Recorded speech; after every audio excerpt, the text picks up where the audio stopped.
The morning of September 14, 2021, began like any ordinary Tuesday in the small, tightly knit community of Delwood Falls, a town of roughly 22,000 people tucked into the rolling hills of rural Tennessee.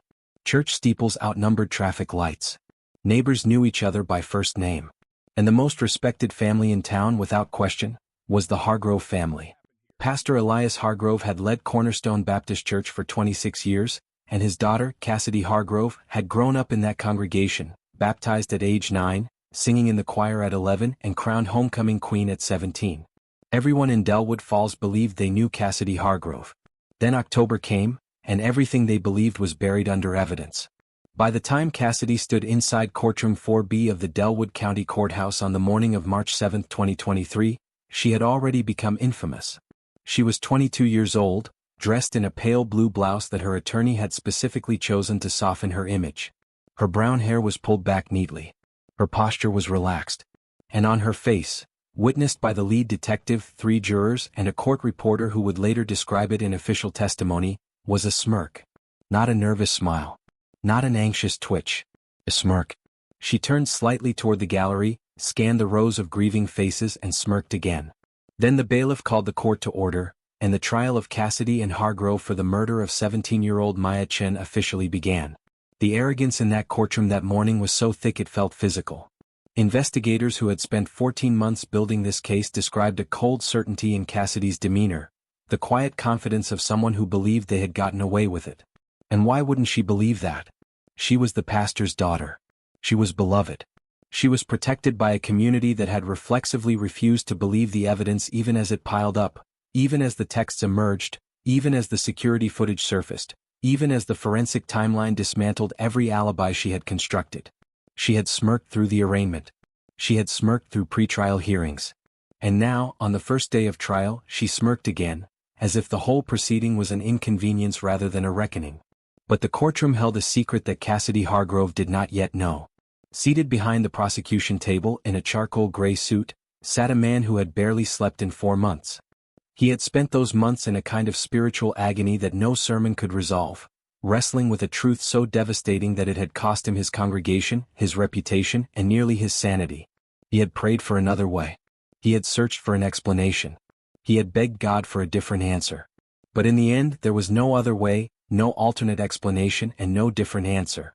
Pastor Elias Hargrove, the most respected man in Delwood Falls, the man who had baptized Cassidy, who had watched her grow, who had believed in her with every fiber of his faith, had requested to testify for the prosecution.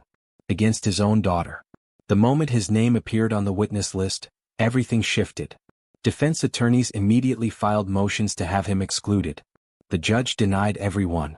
Cassidy's legal team scrambled for continuances. All denied. And when the news spread through Delwood Falls that Pastor Hargrove would take the stand against his own child, the town divided overnight, not between those who believed in Cassidy's guilt and those who believed in her innocence, but between those who understood what a father's testimony against his daughter truly meant, and those who refused to think about it at all. Because only one thing could make a man like Elias Hargrove take that stand. And deep down, even the people who loved Cassidy most already knew what that one thing was. Maya Chen had been found on the morning of October 3, 2021, at the base of Hollow Creek Ridge, a rocky limestone outcropping approximately 2 miles from Cornerstone Baptist Church. She was 17 years old. She was wearing a white hoodie with the words, Delwood Cross Country, printed across the back. Her running shoes were still tied. Her phone was shattered beside her. And her cause of death, as determined by the Delwood County Medical Examiner after a 6-hour autopsy, was blunt force trauma to the back of the skull. Trauma that, the examiner would later testify, was entirely inconsistent with a fall and entirely consistent with being struck from behind by a smooth, heavy, cylindrical object. Maya had not slipped. Maya had not fallen. Maya had been killed. And investigators, within 72 hours, had a prime suspect. They just didn't have proof yet. That proof would take 14 months to fully assemble. But once assembled, it would be so overwhelming, so specific, so layered with physical, digital, and biological evidence, that even Cassidy Hargrove's own father could not look away from it. Stories like this remind us that justice always finds its way, no matter who you are, no matter how beloved your family, no matter how many people believe in your innocence. If you believe in accountability, subscribe now and share your thoughts below. Because this story is only beginning, and what unfolds in this courtroom over the next 12 days will shatter a community, break a father's heart and prove, once and for all, that a smirk is not the same thing as innocence. The evidence was already there. It had been there all along. And now, finally, it would be heard. The gavel fell. The smirk remained. But not for long. To understand why this case gripped an entire nation, you first have to understand who Maya Chen was, not as a victim, not as a name in a case file, but as a living, breathing 17-year-old girl who woke up on October 2, 2021, the day before her death, and made plans for the following week. She had a cross-country meet on October 9 that she'd been training toward for 6 weeks. She had a chemistry project due on the 12th, already half finished in a notebook on her desk. She had texted her best friend, Priya Sharma, at 9:47 p.m. on October 2, the last text she ever sent, asking if Priya wanted to grab lunch after the meet. Priya didn't respond until morning. By then Maya was already gone. Maya was the only child of Daniel and Susan Chin, both first-generation immigrants who had built a quiet, stable life in Delwood Falls over the course of 2 decades. Daniel ran the town's only Chinese restaurant, Golden Lotus, which had been operating on Main Street since 2003. Susan worked as a medical transcriptionist from home. They were not rich, but they were present. Deeply, attentively present in Maya's life in the way that parents who sacrificed much to build something tend to be. Maya had grown up watching her parents work, watching them navigate a mostly white, mostly conservative small town with grace and patience, and she had absorbed both their resilience and their gentleness in equal measure. She was not, by most conventional definitions, a dramatic person. She didn't seek conflict. Teachers at Delwood Falls High School would later describe her as quietly determined and consistently kind. The sort of student who stayed after class not to impress a teacher but because she genuinely wanted to understand the material. She ran cross-country not because she was a prodigy, she was good, not exceptional, but because she loved the feeling of covering distance under her own power. Her coach, Marcus Webb, told investigators that Maya had the best mental mileage of any runner he'd ever coached. She never complained. She never quit. What investigators and journalists would later emphasize, and what made this case so viscerally painful for so many people, was how ordinary the conflict at the center of it was. Maya and Cassidy Hargrove had been in the same youth group at Cornerstone Baptist Church for 3 years. They were not close friends, but they ran in overlapping circles, attended the same events and shared, by all accounts, a cordial if superficial relationship, until the spring of 2021.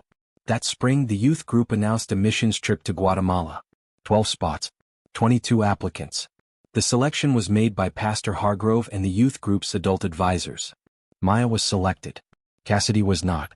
To outside observers, this might seem like a minor disappointment, the kind of thing you shrug off, move past, and forget within a month. But Cassidy Hargrove did not shrug it off.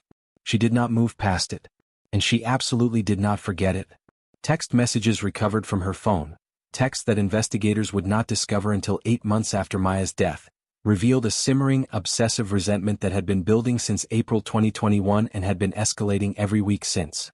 In one message to a friend, dated May 3, Cassidy wrote that Maya had humiliated her family by getting selected. In another, dated July 19, she described Maya as someone who doesn't belong here. And in a message sent just 16 days before Maya's death, Cassidy wrote 4 words that would become the most quoted line of the entire trial. Those 4 words were not revealed publicly until the prosecution's opening statement. But when they were read aloud in courtroom 4B, every person in that gallery, including several of Cassidy's own supporters, went silent. Because those 4 words, written in Cassidy's own hand from Cassidy's own device, at a time when Maya Chen was still alive and running and making plans for the future, made the motive unmistakable. They didn't just suggest anger. They suggested intention. Maya Chen ran the Hollow Creek Ridge Trail every Tuesday and Thursday morning. It was her favorite route, a 4-mile loop through limestone bluffs with a half-mile straight stretch that she used for speed work. She had been running it for 2 years. The trail was quiet at dawn.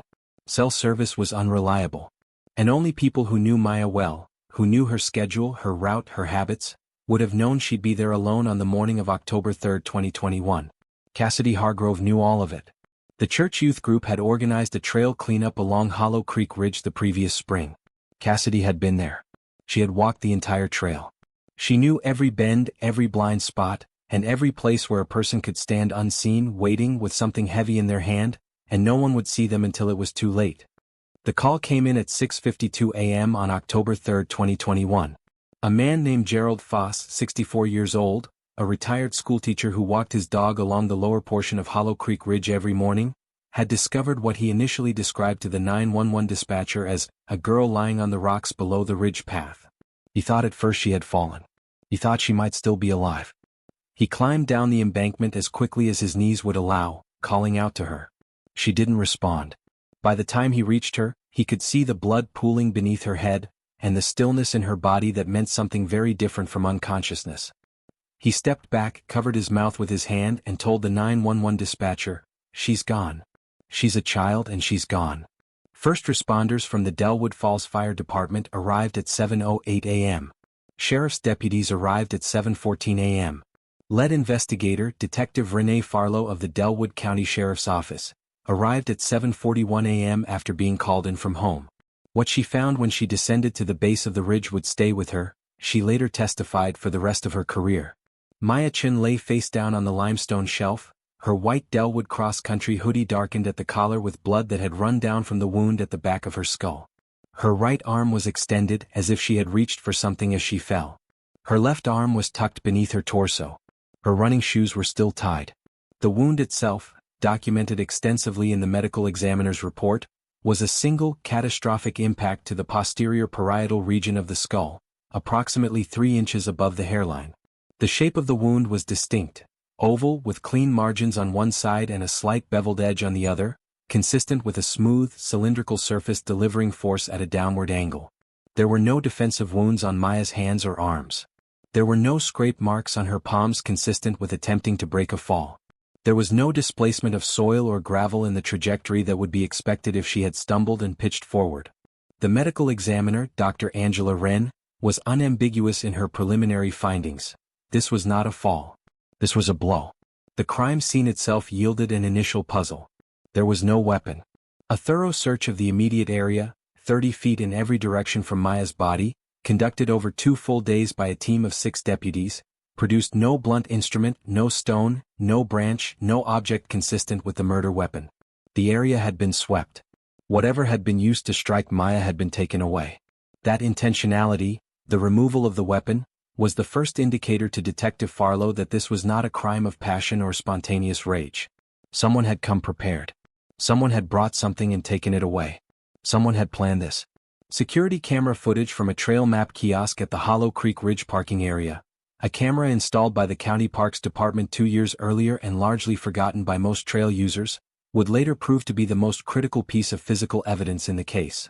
The camera captured a low-resolution but unmistakably clear image at 6:03 a.m.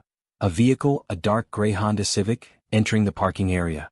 The driver parked, sat in the car for approximately 4 minutes, and then walked in the direction of the upper trailhead. The vehicle's license plate was partially obscured by a cracked lens cover, but the first 3 characters were visible: HTR. There were 11 registered Honda Civics in Delwood County. Only one had a plate beginning with HTR. It was registered to Pastor Elias Hargrove. But Elias Hargrove drove a Ford F-150. The Civic, investigators would discover within 24 hours, was primarily driven by his daughter, Cassidy, who had been using it since receiving her driver's license at 16. On the morning of October 3, 2021, Cassidy Hargrove had told her parents she was going to visit a friend named Lauren Briggs before church. Lauren Briggs told investigators, when questioned 2 days after Maya's discovery, that she had not seen Cassidy that morning. She had not seen Cassidy at all that week. The lie was small as lies go. But small lies are often the thread that unravels everything. Detective Farlow noted the discrepancy in her case file on October 6, 2021, and drew a single circle around Cassidy Hargrove's name. She didn't have enough to move yet. But she was watching. And the camera at the trailhead had already told her something that no amount of charm, no community standing, and no pastoral lineage could undo. Someone had been at Hollow Creek Ridge at 6:03 a.m. Maya's estimated time of death was between 6 o'clock and 6:45 a.m. The trail to the upper ridge was a 7-minute walk from the parking area. The math was already doing its terrible, irrefutable work. Detective Renee Farlow had been with the Delwood County Sheriff's Office for 11 years. She was 41 years old, methodical, and possessed of a quality that her colleagues described alternately as patience and stubbornness, depending on whether they were watching her solve a case or arguing with her about one. She had worked homicides before, 3 in her career, all relatively straightforward domestic cases that resolved quickly. The Hollow Creek case was different from the moment she arrived at the scene. Different in scale, different in community sensitivity, and different in the peculiar, suffocating pressure that came from the victim being a minor and the suspect pool initially centering on a family that half the county considered practically sacred. In the first 72 hours, Farlow moved quietly. She did not announce persons of interest. She did not hold press conferences beyond the basic public notification of Maya's death. She requested Maya's phone records and Cassidy's phone records simultaneously, framing the latter as part of a standard social circle inquiry. She pulled the parking lot footage from the Parks Department without a warrant, as it was public property. And she drove, on the afternoon of October 5, to Cornerstone Baptist Church, not to question Cassidy directly, but to speak with Pastor Hargrove and his wife, Ruth, in what she framed as a pastoral community conversation. She wanted to see the household. She wanted to read the room. What Farlow observed during that first visit would later become significant. Cassidy Hargrove was present during the conversation, seated in the living room, and her behavior was, in Farlow's words in her case notes, notably composed. Not grief-stricken, as one might expect from a young woman whose acquaintance had just died. Not agitated or defensive. Composed. She offered appropriate verbal expressions of sadness. She made eye contact. She said, unprompted, that it was so terrible about Maya. But her effect was flat in the way that investigators are trained to notice. The performance of emotion without the biological noise of genuine distress. No reddened eyes. No restless hands. No catch in the voice. The phone records arrived on October 11th. What they revealed was the first major development in the case. Between April 2021 and October 2, 2021, the night before Maya's death, Cassidy Hargrove had exchanged 847 text messages with a phone number registered to an unactivated prepaid SIM card. The content of those messages was encrypted and could not be immediately recovered.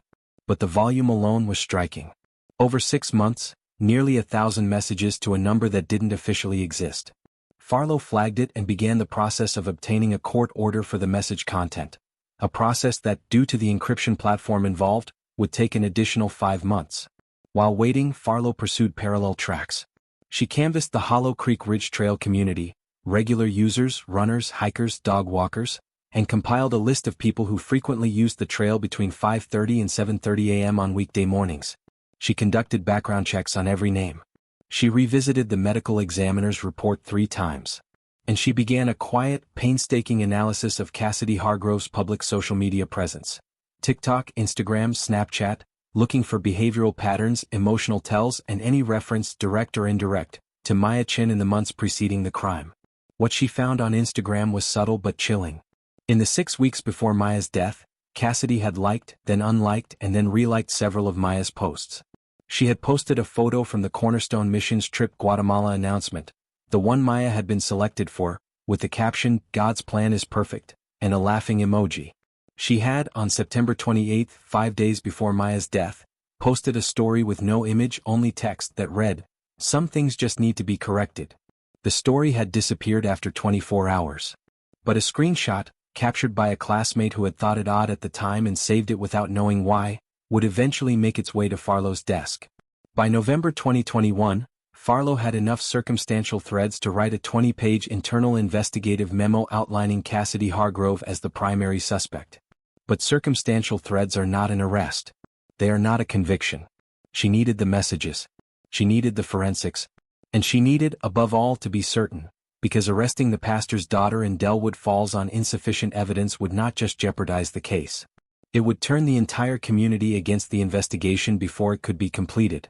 So she waited. She built. She documented.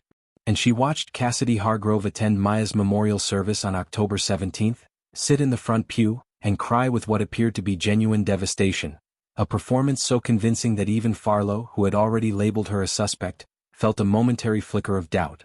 It was the most unsettling thing she had witnessed in 11 years. Not the crime scene. Not the wound. The tears. The court order authorizing the decryption of Cassidy Hargrove's encrypted message archive was granted on February 28, 2022, nearly 5 months after Maya Chen's death. The process of extracting and reading the messages took an additional 3 weeks. When the full archive was finally delivered to Detective Farlow on March 19, 2022, she sat alone in her office and read all 847 messages in a single sitting, beginning at 9 a.m. and finishing at 2:17 p.m. She did not eat. She did not take phone calls. When her partner, Deputy Keith Summers, knocked on her door at 2:30 and asked if she was okay, she looked up from her laptop and said only, "We've got her."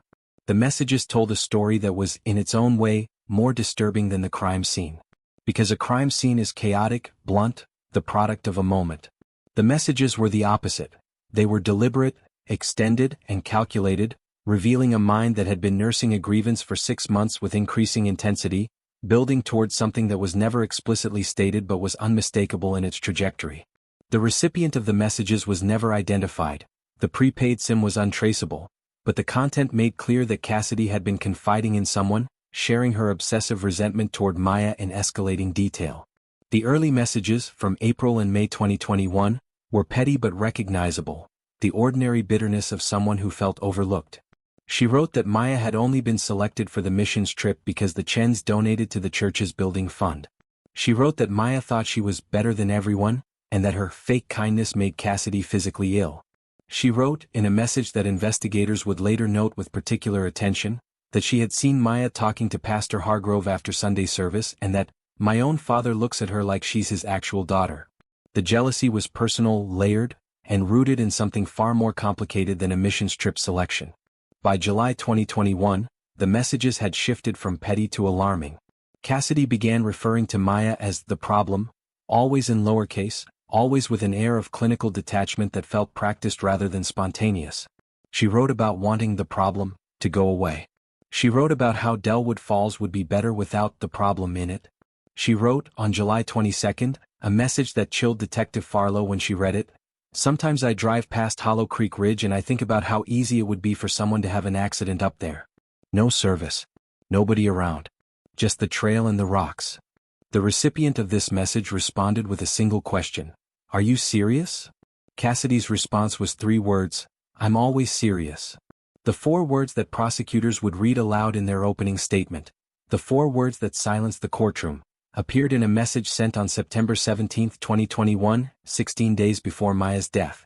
The message read in full, "She needs to disappear. Not go away. Not leave town. Disappear." Followed, in the next message sent 12 minutes later, "I know how." The subsequent message exchanges were fragmentary and oblique.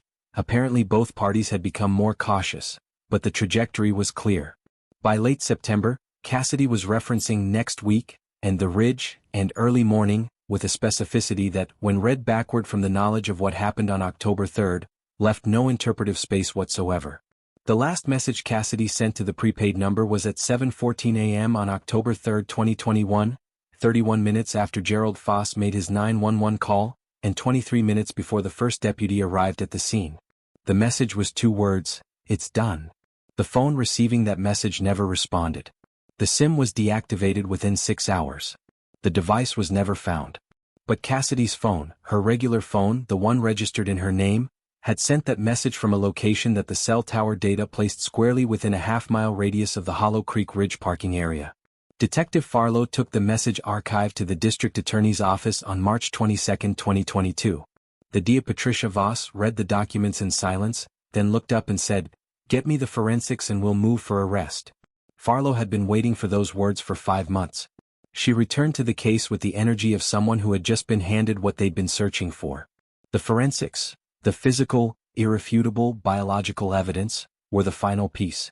And they were closer than anyone yet knew. Cassidy Hargrove went to church that Sunday as she did every Sunday. She sang in the choir. She hugged her father after service. She smiled for photos at the congregation's fall potluck. And she had absolutely no idea that 5 months' worth of her most private thoughts had just been read by a detective who was now building the case that would end her freedom. The Tennessee Bureau of Investigation's Forensic Laboratory received the biological samples from the Hollow Creek Ridge crime scene on October 7, 2021, 4 days after Maya's body was discovered. Processing time for the evidence, given the backlog at the state lab, was initially estimated at 6 to 8 months.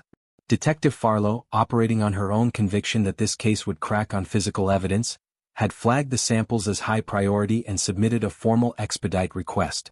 The request was processed. The results began arriving in batches, beginning in January 2022 and continuing through April. The first batch, received January 14, contained the analysis of trace evidence collected from Maya Chen's hoodie and from the limestone shelf where her body was found. 2 fibers, both synthetic, were recovered from the left shoulder of Maya's hoodie, fibers that the lab identified as consistent with a dark-colored nylon-polyester blend commonly used in athletic outerwear. The specific weave pattern of the fiber was distinctive enough that the lab analyst flagged it as potentially matchable to a specific garment if one could be located. Detective Farlow noted this and filed it away. She did not yet have a garment to match it against. The second batch, received February 28 on the same day the encrypted message decryption order was granted, contained the most significant biological finding in the case. A single strand of human hair, not Maya's, had been recovered from the rock face approximately 14 inches above where Maya's body came to rest. The hair was long, dark brown, with a natural root intact, indicating it had been shed during a period of physical exertion or sudden movement rather than simply fallen. DNA analysis identified a full genetic profile. The lab had a profile.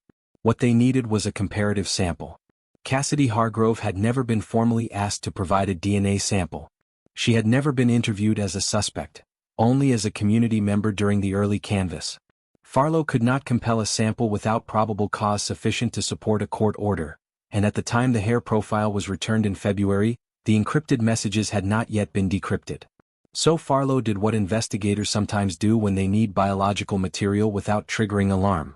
She waited for a public opportunity. That opportunity came on March 3, 2022, when Cassidy participated in a Cornerstone Baptist Church community volunteer event, a neighborhood cleanup, during which she used and discarded a water bottle that was placed in a publicly accessible recycling bin. The water bottle provided an epithelial cell sample from the rim. The TBI lab completed the comparison on April 11, 2022. The hair recovered from the Hollow Creek Ridge crime scene matched the DNA profile of Cassidy and Hargrove with a statistical probability of 1 in 4.7 trillion. For all practical purposes, and the lab report stated this plainly, the hair was hers. She had been at that crime scene. Not on the trail below. Not at the parking area. At the crime scene on the rock face, 14 inches above where Maya Chen's body came to rest. 1 week after the DNA results were confirmed, Detective Farlow executed a search warrant on the Hargrove family property. The warrant was served at 7:30 a.m. on April 18, 2022, with Cassidy present. The search focused on 2 areas, Cassidy's bedroom and vehicle. In her bedroom, investigators found a dark navy athletic jacket, North Face nylon polyester blend, stuffed behind a storage bin in her closet. In her vehicle, beneath the rear passenger seat, investigators found a cylindrical aluminum water bottle, not a drinking vessel but a vintage insulated thermos, heavy, with a smooth surface and a rounded base, that had been cleaned but not cleaned well enough. Luminol testing revealed trace blood residue on the base of the thermos. DNA analysis of that residue, returned 6 weeks later, confirmed it was Maya Chen's blood. Cassidy was arrested on June 3, 2022 at the Cornerstone Baptist parking lot, a deliberate choice by the DA's office, who had timed the arrest for a Sunday afternoon when Cassidy would be visible to members of her congregation. The optics were intentional. The message was clear. No one, regardless of who their father was above the reach of the evidence. She was handcuffed, placed in a patrol vehicle and driven to the county jail. She said nothing. But a deputy who was present reported, in a memo filed that afternoon, a detail that would become one of the most cited moments of the entire case. As the patrol car pulled out of the parking lot, Cassidy looked through the window at a small group of stunned congregants. And she smiled. Not out of happiness. Not out of defiance exactly. A smile that seemed to say she still didn't believe any of it would actually stick. She was wrong about that. More wrong than she had ever been about anything in her entire life. In the months between Cassidy Hargrove's arrest in June 2022 and her trial in March 2023, a significant amount of psychological and behavioral analysis was conducted, both formally through court-ordered psychiatric evaluation and informally through the investigative work of journalists, former classmates, and community members who began, gradually, to re-examine the girl they thought they had known. What emerged from this process was a portrait that was, in its own way, more disturbing than the crime itself. Because it was not the portrait of a monster. It was the portrait of someone entirely ordinary, in the most specific and frightening way. Cassidy had grown up at the center of Delwood Falls' most prominent social institution. Being the pastor's daughter in a small southern town is not simply a family designation. It is a role, a performance, a continuous public-facing identity that demands a particular kind of self-presentation. You are watched. You are held to a standard. You are expected to be exemplary. For some children raised in this environment, the pressure produces genuine virtue. For others, it produces something else entirely, the performance of virtue without its substance, the external maintenance of goodness as a mask over an interior that has never been required to genuinely reckon with its own failings. Former teachers, youth group leaders, and classmates, when interviewed by investigators and journalists in the months after the arrest, described Cassidy consistently in terms that were, in retrospect, revealing. She was always the nicest person in the room, until she wasn't. She had this thing where she'd smile and say something kind, and then later you'd find out she'd said something terrible about you to someone else. She never lost. She couldn't handle losing. Not anything. The youth group leader who had been present during the missions trip selection process told investigators that Cassidy's reaction to being passed over had been notably disproportionate, not tearful or quietly disappointed, but cold and then relentlessly, quietly hostile toward those involved in the selection. The court-ordered psychiatric evaluation, conducted over 4 sessions in September and October 2022, produced a report that was sealed under court order and available only to the presiding judge and attorneys. But elements of its findings leaked, as such things inevitably do in small county cases, and what filtered into public awareness was consistent with what investigators and community members had already observed. Cassidy Hargrove did not process social humiliation the way most people do. She did not move through it and past it. She stored it. She cataloged it. And she returned to it obsessively, in private, in a way that the text messages had now documented with terrible specificity.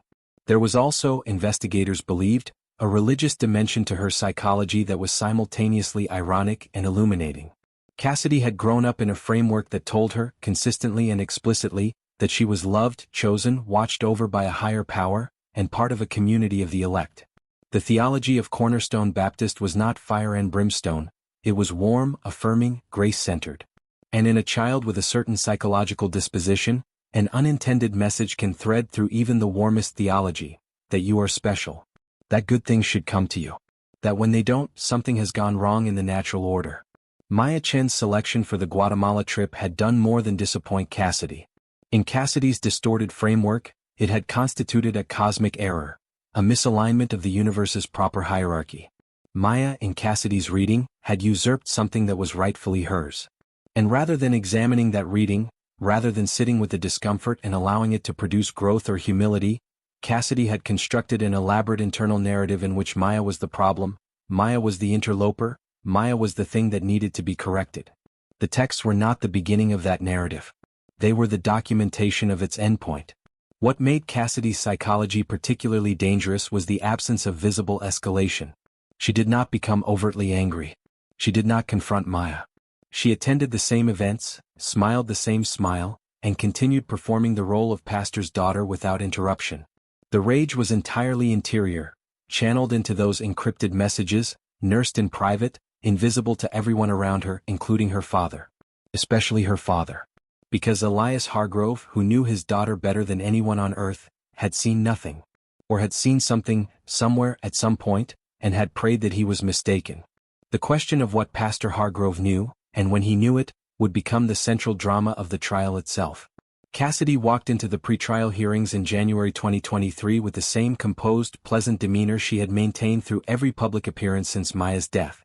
Her attorney, David Crane, a Nashville-based defense lawyer with a reputation for high-profile acquittals, presented her to the court as a young woman of extraordinary faith and character, falsely accused, the victim of circumstantial evidence misread by a grieving community desperate for answers. She nodded at appropriate moments. She kept her eyes wide and clear. And when the cameras in the courthouse hallway caught her stepping out of a hearing that had not gone well for the defense, she smirked.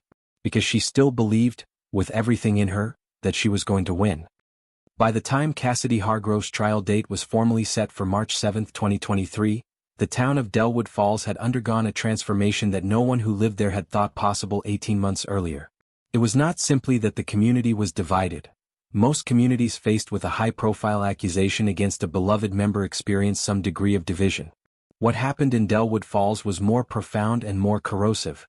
The evidence had become undeniable, and yet significant portions of the town denied it anyway, with a fervor that revealed something about the community itself that many of its members would spend years trying to process. The support for Cassidy had been immediate and overwhelming in the weeks after her arrest. The Cornerstone Baptist congregation, over 400 families, rallied with extraordinary speed. A legal defense fund raised $187,000 in 11 days. Signed letters of character reference flooded the DA's office. A Facebook group called Justice for Cassidy accumulated 3,400 members within the first month. Pastor Hargrove in those early weeks had said nothing publicly, a silence that many of his congregation interpreted as dignified restraint in the face of a false accusation, and that only a very few interpreted as something more complicated. Daniel and Susan Shin occupied a different universe within the same small town. They had shuttered Golden Lotus Restaurant 2 weeks after Maya's death, unable to face the daily routine. Susan Shin had not returned to work. Daniel spent long hours at the cemetery, or sitting in Maya's room, or driving aimlessly on the back roads of Delwood County in the early morning hours because he could not sleep. They had largely withdrawn from the community, partly from grief, partly from the exhaustion of being treated, by a significant portion of that community, as secondary figures in their own daughter's murder story. When the Justice for Cassidy signs appeared in front lawns across town, Daniel Chin told a journalist, "I don't recognize this place anymore." He was not angry. He was simply profoundly bewildered. The racial dimension of the case was impossible to ignore, though many in Delwood Falls tried strenuously to ignore it. A white pastor's daughter accused of killing a Chinese-American teenager in a predominantly white small southern town. The dynamic was present whether people acknowledged it or not. Several prominent voices in the national true crime community pointed to the speed and volume of community support for Cassidy and asked openly whether that support would have been as immediate, as generous, and as organized if the circumstances had been reversed. The Delwood Falls community largely rejected this framing. But the question persisted, amplified by national media coverage that descended on the town in the months before the trial. The fracture within Cornerstone Baptist itself was the most painful local rupture. A congregation that had worshipped together for decades found itself split between those who believed in Cassidy's innocence because they could not reconcile what they knew of her character with what the evidence said, and those who had quietly looked at the evidence and reached a different conclusion. Associate Pastor Marcus Reed, who had been at Cornerstone for 8 years, resigned in October 2022, citing an inability to continue serving in an environment where truth was being treated as optional. His resignation letter, which circulated widely online, did not name Cassidy directly. It didn't need to. Pastor Elias Hargrove himself had, by November 2022, stepped back from his regular preaching duties, citing personal and family circumstances. He continued to attend services, sitting in the second pew, but the pulpit was occupied by a rotating roster of guest ministers. Those who knew him well described a man who had aged a decade in a year, thinner, quieter, carrying a weight that was visibly beyond ordinary grief. He had not spoken publicly about the case. He had not released a statement. And he had not, as far as anyone knew, visited Cassidy in the county jail more than twice since her arrest. That detail, the limited jail visits, was noticed. In a small town, everything is noticed. And for those paying close attention, it raised a question that no one wanted to ask aloud. What did Pastor Hargrove know about his daughter that had caused him to withdraw? Because a father who believed in his daughter's innocence visits his daughter in jail. He advocates. He speaks. He shows up. A father who visits twice in 9 months and then recedes into silence is a father who has seen something, read something, understood something, and is in the process of deciding what to do with it. The announcement that Elias Hargrove was on the prosecution's witness list arrived on January 15, 2023. It was emailed to attorneys on both sides simultaneously, per protocol. Within 2 hours it had leaked. Within 4 hours it was on every local news channel. By midnight, the Justice for Cassidy Facebook group had lost 800 members. The fracture that had been developing for months cracked open in a single evening. The pastor was going to testify against his daughter. Whatever was coming, it was going to be devastating.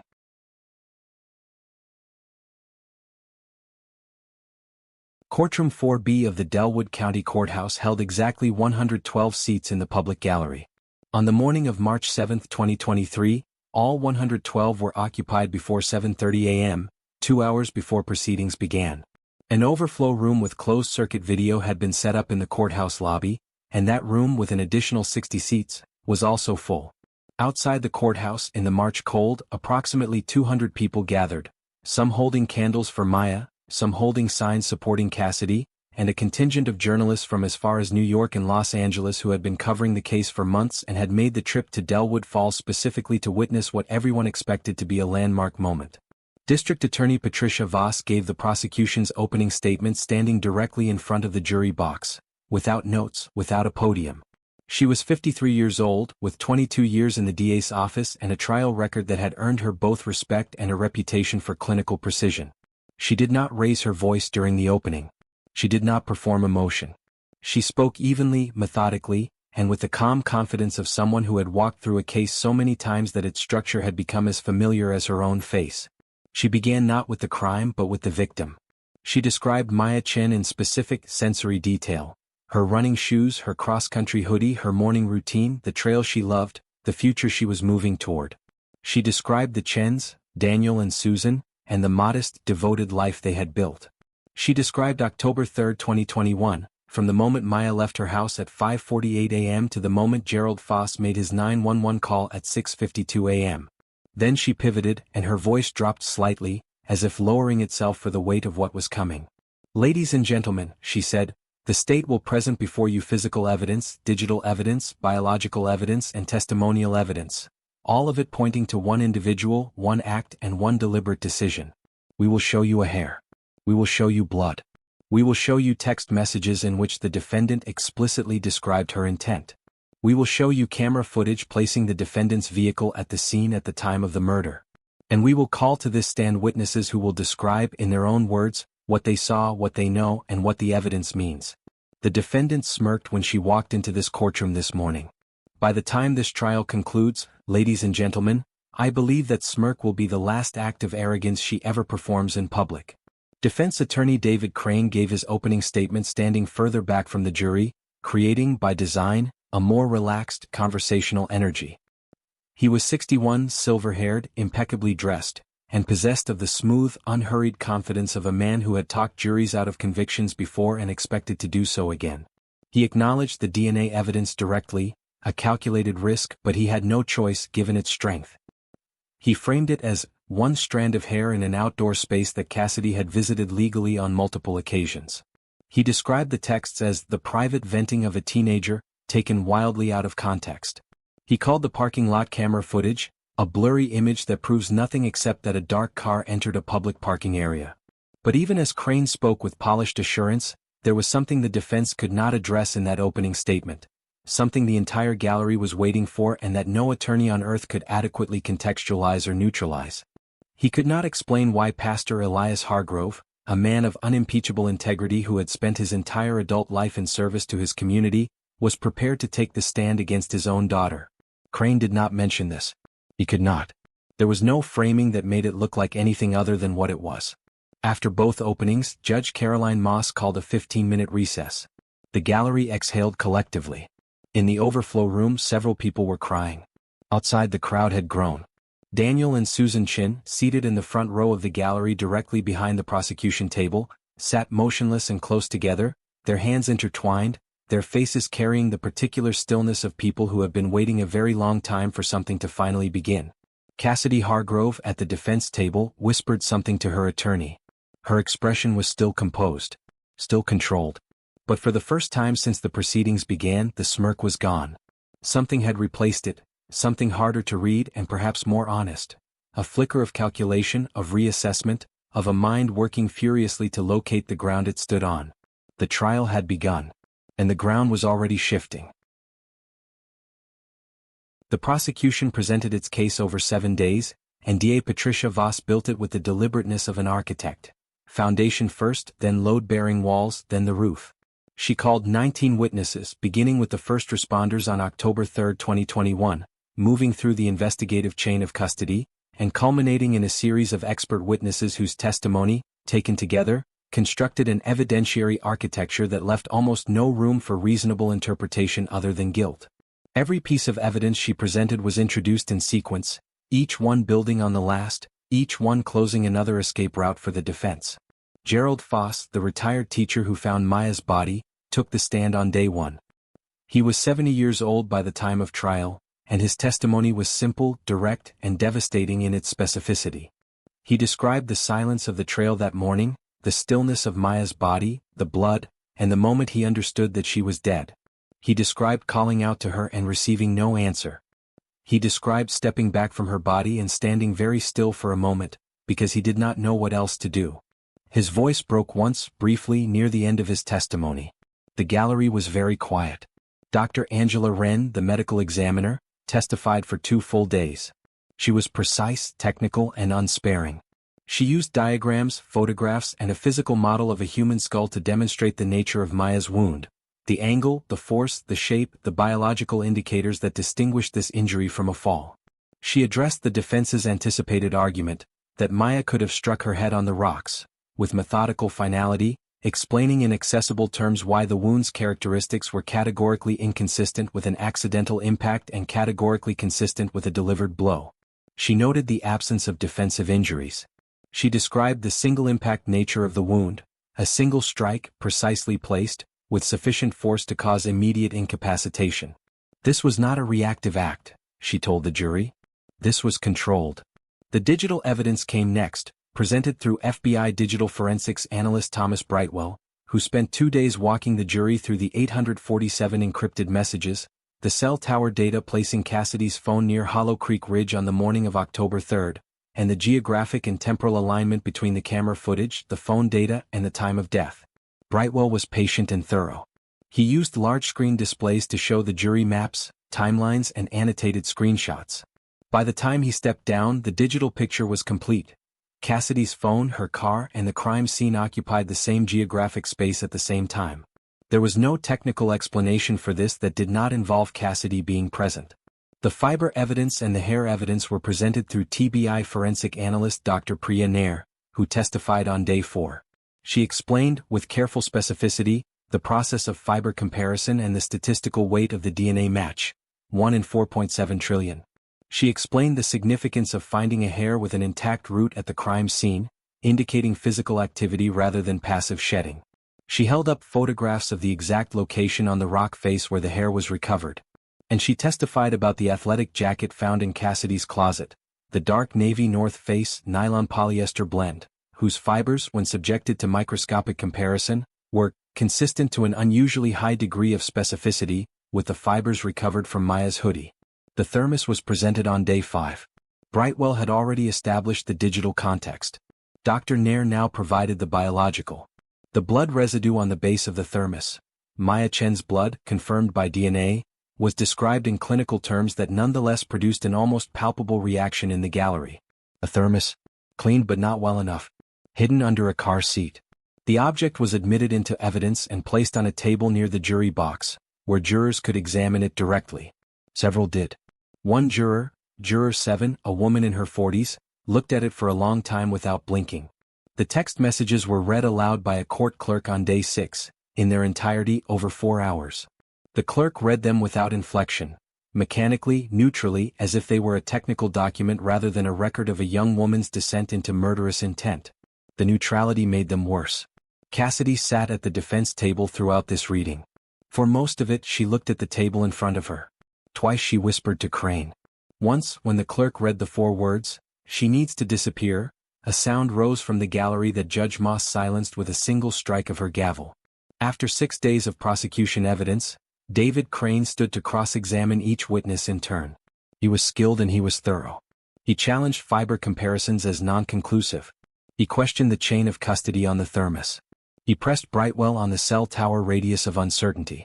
He made reasonable, professional arguments. None of them landed. The mountain was too large, too consistent, and too constructed from multiple independent lines of evidence that all pointed to the same place. When the prosecution rested on day 7, the gallery felt something shift, a collective recognition that the defense's case would need to be extraordinary to overcome what had just been built. David Crane's defense strategy, as it became clear over the 2 days he was allotted, rested on a single foundational pillar: character. He could not effectively challenge the DNA. He could not adequately explain the text. He could not account for the cell tower data or the camera footage. So he did not try to, not directly. Instead, he constructed a wall of character testimony designed to make the jury believe that Cassidy Hargrove was simply not the kind of person who could have done this, and that the evidence, however voluminous, must therefore be wrong. He called 11 witnesses. A Sunday school teacher who had known Cassidy since childhood testified about her compassion, her dedication, her service to the community. A former high school teacher testified about her academic integrity and kindness toward struggling students. A youth group peer testified that Cassidy had personally encouraged her through a difficult period and that she was the most genuinely caring person the witness had ever known. A former missions trip participant, from a different trip years earlier, testified about Cassidy's servant heart and her generosity in working with impoverished children. Each witness was sincere. Each witness clearly believed what they were saying. And each witness was, in a certain sense, telling the truth about a version of Cassidy that had been public-facing, performed, and carefully maintained for 22 years. What no character witness could address was the other Cassidy, the one who had spent 6 months sending 847 encrypted messages of escalating obsession to an unknown recipient. The one who had written "She needs to disappear," and then, 16 days later, had been at Hollow Creek Ridge at dawn with a weapon. Crane's most ambitious gambit was calling a private forensic consultant, Dr. Marcus Hale, who offered an alternative interpretation of the DNA evidence, arguing that hair transfer in outdoor environments could occur through indirect contact, that a single hair was insufficient to establish presence with certainty, and that the statistical probability of a match should be weighed against the possibility of laboratory error. D.A. Voss eviscerated him on cross-examination, systematically walking through his methodology, his lack of peer-reviewed publications on the specific topic, and the fact that the TBI's analysis had been independently reviewed and confirmed by a second laboratory. Dr. Hale left the stand looking diminished. The defense also called an expert on adolescent psychology who argued that the text messages reflected hyperbolic emotional expression common in young people, and should not be read as statements of intent. He was credentialed, articulate, and largely unconvincing, primarily because he could not explain the message sent at 7:14 a.m. on October 3rd, "It's done," in a way that had any plausible innocent interpretation. Voss asked him directly, "Doctor, in your clinical experience with adolescent hyperbolic expression, how often does a 17-year-old send the message 'it is done' from a location adjacent to a crime scene 45 minutes after the crime?" He paused for a long time. "That is a unique circumstance," he finally said. Cassidy herself did not testify. This was a decision announced by Crane on the 7th day of trial, just before the defense rested. The gallery reacted with a murmur that Judge Moss gavelled down. It was legally her right. Constitutionally protected, strategically defensible. But in a courtroom where a pastor was about to take the stand against his own daughter, where the most powerful testimony of the entire trial was still to come, the decision not to testify felt like a concession. It felt, to many in that gallery, like fear. Because if Cassidy Hargrove took the stand and her own father's testimony contradicted her, in front of the jury, in front of the gallery, in front of the entire watching nation, there would be nowhere left to hide. No character witness, no expert, no polished attorney could repair the damage of a father's words spoken under oath against his own child. And so the strategy was silence. Hold the wall. Wait for closing arguments. And pray. The character wall held for 2 days. It was professionally constructed. It was sincerely populated. And it collapsed, utterly and completely, on day 10 when the prosecution called its final witness. The bailiff opened a side door, and a man in a charcoal gray suit walked slowly toward the witness stand, his hands clasped in front of him, his face carrying the expression of someone walking toward something they cannot avoid and would give anything to walk away from. Pastor Elias Hargrove placed his right hand on the Bible.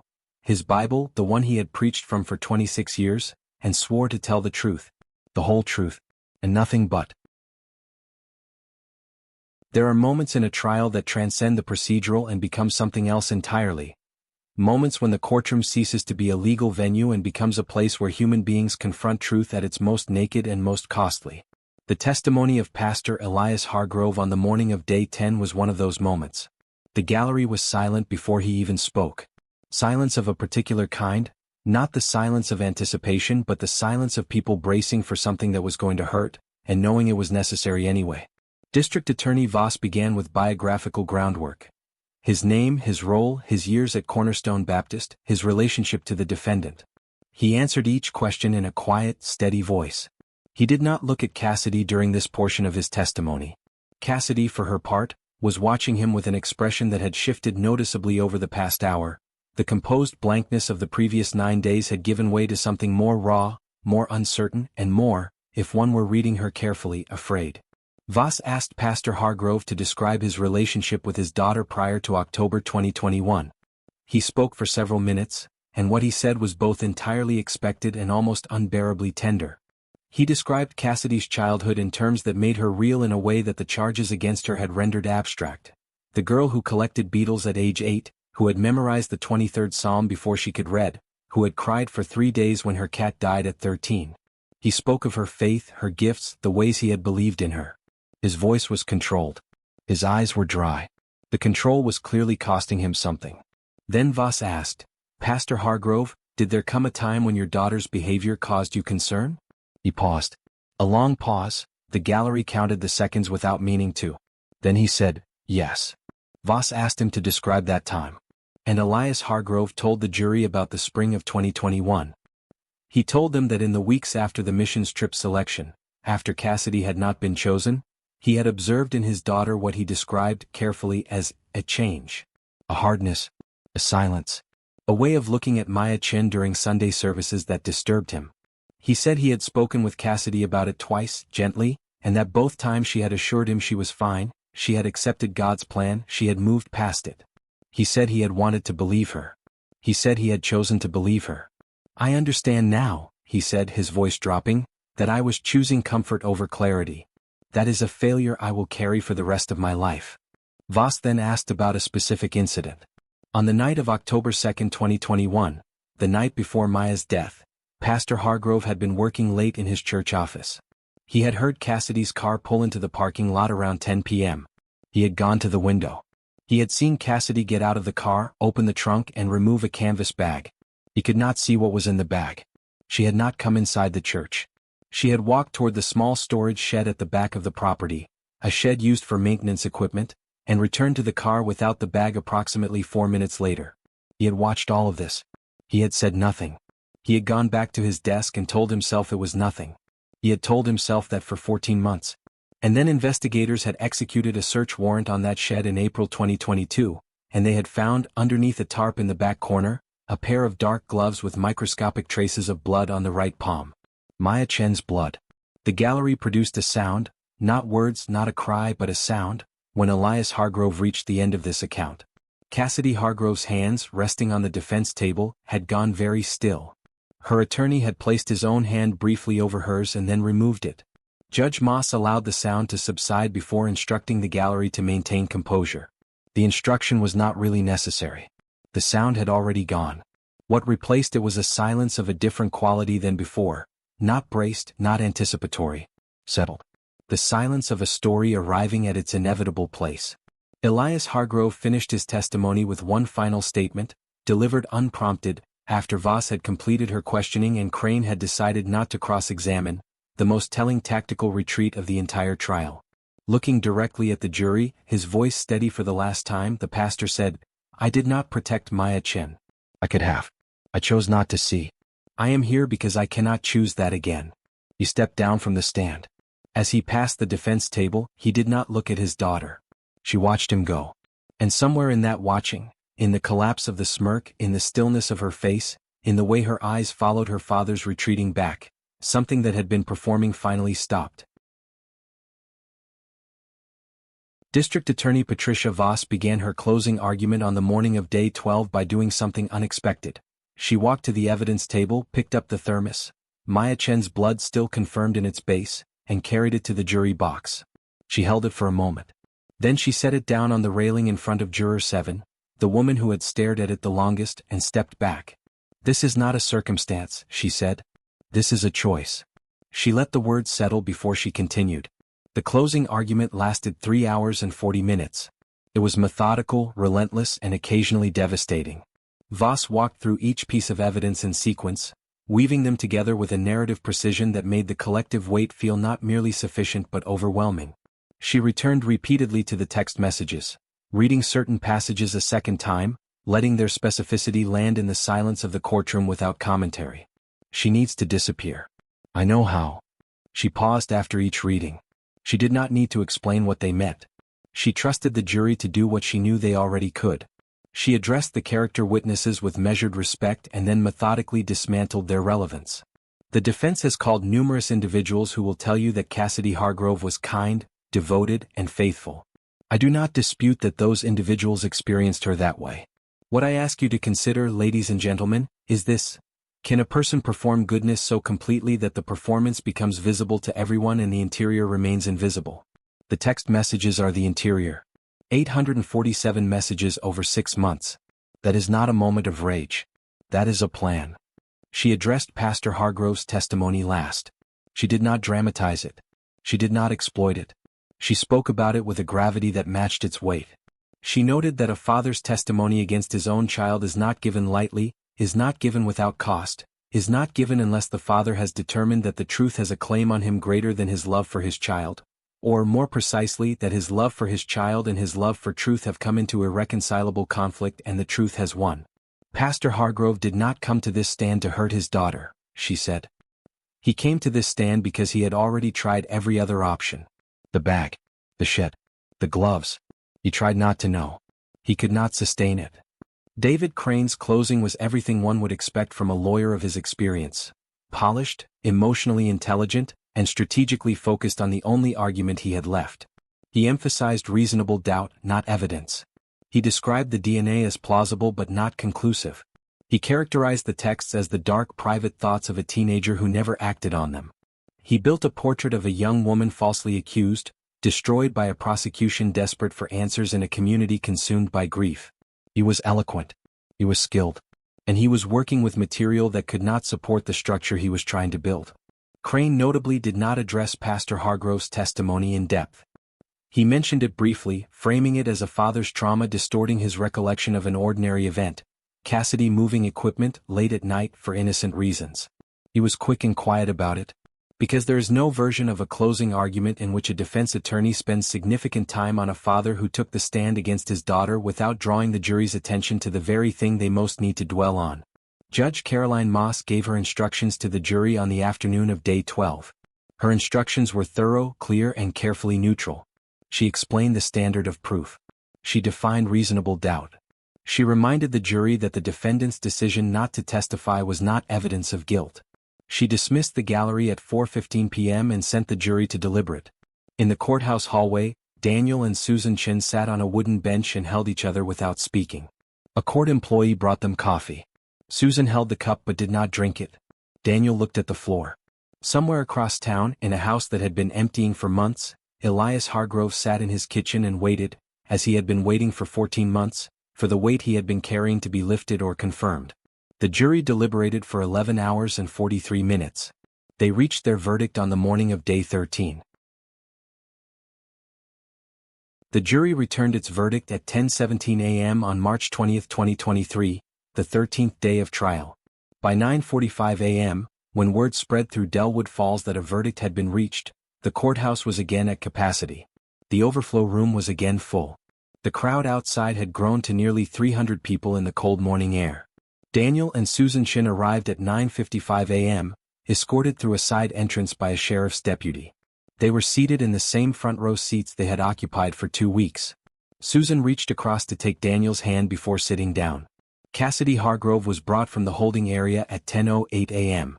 She entered the courtroom in the same pale blue blouse she had worn on the first day, a detail that felt, to those paying attention, like a costume being worn for the last time. Her attorney stood with her as she took her place at the defense table. Her posture was still straight. Her face was composed. But the smirk that had defined her public face throughout this proceeding, was entirely absent.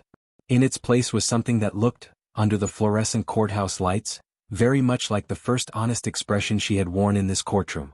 Judge Caroline Moss entered at 10:12 a.m. The gallery rose and was seated. The jury filed in at 10:15 a.m. Their faces, trained now by 13 days of testimony, were controlled and directed forward. None of them looked at Cassidy. Several looked at Daniel and Susan Chin. Juror 7 looked at the evidence table where the thermos still sat. The courtroom was completely silent. Judge Moss addressed the jury foreperson, a retired engineer named Philip Garrett, 62 years old, who had been elected foreperson on the first day of deliberations. Has the jury reached a verdict? We have, Your Honor. On the charge of first-degree murder in the death of Maya Chin, how does the jury find? Philip Garrett looked at the paper in his hand and then looked up. His voice was steady and final. We the jury find the defendant, Cassidy and Hargrove, guilty. The sound that rose from the gallery in the half-second after that word was impossible to categorize as joy or grief, because it was both simultaneously, the particular sound of a truth that has been fought for and established and paid for with tremendous cost. Daniel Chin lowered his head. Susan Chin did not move for a moment, and then her shoulders dropped in a release so complete it looked like something leaving her body. Several people in the gallery were crying. Several others were standing. Judge Moss gavelled for order, and the gallery returned to its posture, but the tears did not stop. Cassidy Hargrove heard the verdict standing. She did not visibly react. She stood straight. She looked at the jury foreperson. She did not cry. She did not sway. She did not turn to her attorney or reach for his hand or collapse into her chair. She simply stood there, hearing her name attached to the word guilty, in front of the cameras, in front of the gallery, in front of the community she had grown up in and the family she had come from and the evidence that had been assembled against her piece by piece over 14 months. She stood there until the judge addressed the attorneys and the proceedings moved to the matter of sentencing. In the back of the courthouse, outside the gallery in a small waiting area where he had been seated alone, Pastor Elias Hargrove heard the verdict through the closed door. A court clerk who had been assigned to monitor the waiting area reported, in a later interview, that when the sound rose from the gallery, that complicated sound of justice achieved at great cost, Pastor Hargrove bowed his head and was still for a long moment. Then he pressed both hands flat against his thighs and exhaled in a slow, extended breath. The clerk said it did not sound like relief. It did not sound like grief. It sounded like someone who had been holding their breath for a very long time, finally stopping. Outside the courthouse, word spread through the crowd in real time. Those holding candles for Maya stood quietly. Those who had been holding Cassidy support signs put them down, not all at once but gradually, one by one as the reality arrived. A woman at the center of the crowd, no one knew her name, she never came forward publicly, knelt on the courthouse steps and placed a white flower on the stone. The crowd around her gave her room.